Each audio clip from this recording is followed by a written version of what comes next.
उत्तर प्रदेश यानी कि पूरा देश। उत्तर प्रदेश से ही केंद्र की सरकार की कुर्सी की गाड़ी चलती है। उत्तर प्रदेश पूरे देश में राजनीति के मामले में नंबर 1 है, क्योंकि पूरे देश से ज्यादा इस प्रदेश में विधानसभा सीटें हैं और सबसे ज्यादा लोकसभा सीटें हैं। इस प्रदेश की वजह से पूरे देश की राजनीति की बहार आती है और जाती है। उत्तर प्रदेश में चुनाव का दंगल शुरू होने वाला है। तमाम राजनीतिज्ञ अपनी अपनी रणनीति अपना रहे हैं। देश के प्रधानमंत्री से लेकर वर्तमान उत्तर प्रदेश के मुख्यमंत्री की नजर सिर्फ और सिर्फ उत्तर प्रदेश पर टिकी है।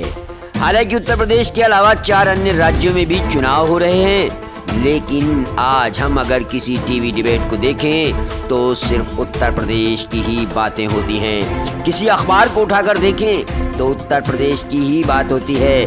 उत्तर प्रदेश के अलावा किसी अन्य प्रदेश की इतनी चर्चा नहीं है जितनी की उत्तर प्रदेश की। इस वक्त अगर लड़ाई है तो वह सिर्फ 2 पार्टियों की है।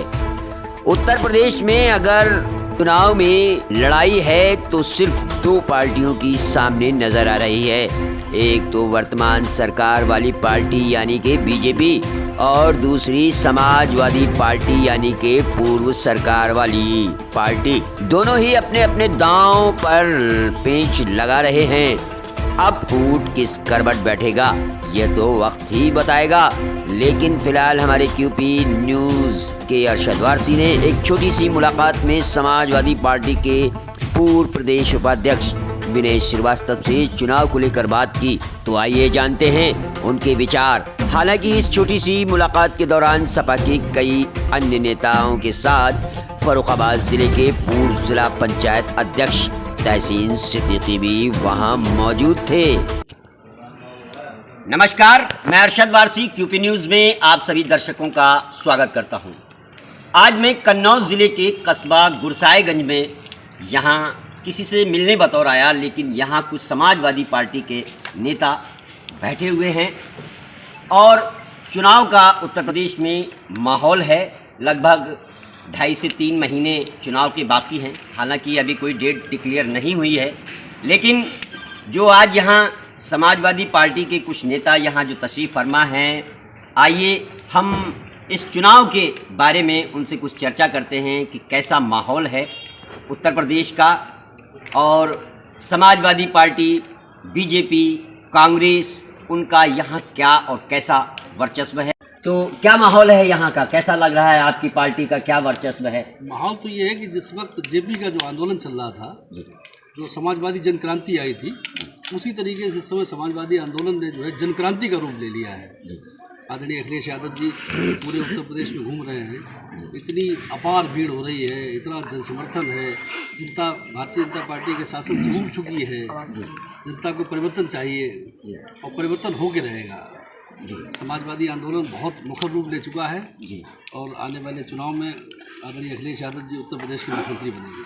अच्छा, तो बीजेपी की जो नीतियां हैं, कौन सी नीतियों से आप ज़्यादा खफा हैं, समाजवादी वाले या आम जनता? कौन सी ऐसी नीतियां हैं जिनसे आप लोग बहुत खफा हैं? नीति है ही नहीं भाजपा की कोई। भारतीय जनता पार्टी की कोई नीति नहीं, कोई काम नहीं। इन जो 5 वर्षों में भारतीय जनता पार्टी ने कोई काम नहीं किया। कोई धरा तो सारे जो समाजवादी काम थे, जो आदरणीय अखिलेश यादव जी ने काम कराए, उन्हीं के शिलापट बदले केवल।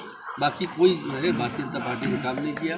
केवल वो प्रचार अपना करते हैं, नाम का प्रचार करते हैं, काम कोई नहीं हुआ। काम अखिलेश यादव जी ने किया। अखिलेश यादव जी दूरदर्शी सोच के बहुत ही शानदार जानदार युवा नेता हैं। वो उत्तर प्रदेश को ही सही विकास दे सकते हैं, सही शासन दे सकते हैं। उत्तर प्रदेश को स्वच्छ प्रशासन देने वाले सिर्फ अखिलेश यादव। यहाँ तक बात सही थी कि समाजवादी का जो है भीतरी समर्थन रहा किसान आंदोलन को। किसानों की समस्याओं से हम लोग भी सीधे वाकिफ़ हैं। समाजवादी पार्टी किसानों से अलग थोड़ी है। किसानों का यूनियन का आंदोलन था, उसमें हमारा समर्थन था, जो जायज़ मांगे हैं। भाई दुनिया के देशों में किसानों को बैठा के पॉलिसी तय की जाती, हमारे देश में किसानों को अलग करके पॉलिसी तय की जाती। किसानों की नीतियाँ किसानों को बैठा के करिए ना तय। किसानों को बैठा के किसानों के बीच में बातें तय हों। आपने कानून लागू कर दिया, फिर कानून वापस ले लिया, 1 वर्ष तक किसानों को परेशान किया। किसानों के हित की कहाँ बात हो रही है? उनको नहीं समय पे एमएसपी मिल पा रही, ना किसानों का सही उत्पादन का मूल्य मिल पा रहा है। किसान बहुत परेशान है। अभी तो लगातार महाराष्ट्र से लेकर के और पंजाब तक किसानों ने आत्महत्याएँ की हैं। और भारतीय जनता पार्टी के पूरे देश में शासन में किसानों का जितना नुकसान हुआ उतना किसी वर्ग का नहीं हुआ। कारोबारियों का हुआ, व्यापारियों का हुआ। व्यापारी बिल्कुल ठप पड़ा, जिसकी आय भारतीय जनता पार्टी कहती थी आय दुगनी करेंगे, कहाँ हुई आय दुगनी जी? कोई किसी प्रकार का कोई काम नहीं हुआ। तो क्या आपकी समाजवादी पार्टी किसी के समर्थन से चुनाव लड़ेगी, समर्थन में लड़ेगी? कोई पार्टियां और आपकी पार्टी से गठबंधन कर रही हैं? सब पता है कि वो छोटे छोटे दलों से समझौता हुआ है और उन्हीं समझौते के तहत चुनाव होगा। और बाकी जो गठबंधन जो होने थे हो चुके। गठबंधन कहाँ होना है? वो छोटे छोटे दल, अपना दल से हुआ है कि ओम प्रकाश समाजवादी पार्टी से हुआ है, छोटे छोटे दलों से हुआ समझौता। अच्छा, तो नेताजी मैं आपसे एक सवाल करना चाहता हूँ। ये जो अभी बहुत उठी हुई चल रही है, कई जगह मैंने प्रोग्राम भी देखे हैं, IMI, इसका क्या प्रभाव पड़ेगा समाजवादी पार्टी पे या अन्य पार्टियों पे? तो इधर अभी MIM का कुछ है नहीं। और पूरे देश में, पूरे उत्तर प्रदेश में जो है आदरणीय अखिलेश यादव जी को लोग चाहते हैं। और सारा मुस्लिम वोट जो है, क्योंकि उनका एक ही एजेंडा केवल मुस्लिम वोट। मुस्लिम भी समझदार है, सारे वोटर जनता जानती है कि अखिलेश यादव ही दे सकते हैं प्रदेश को स्वच्छ प्रशासन।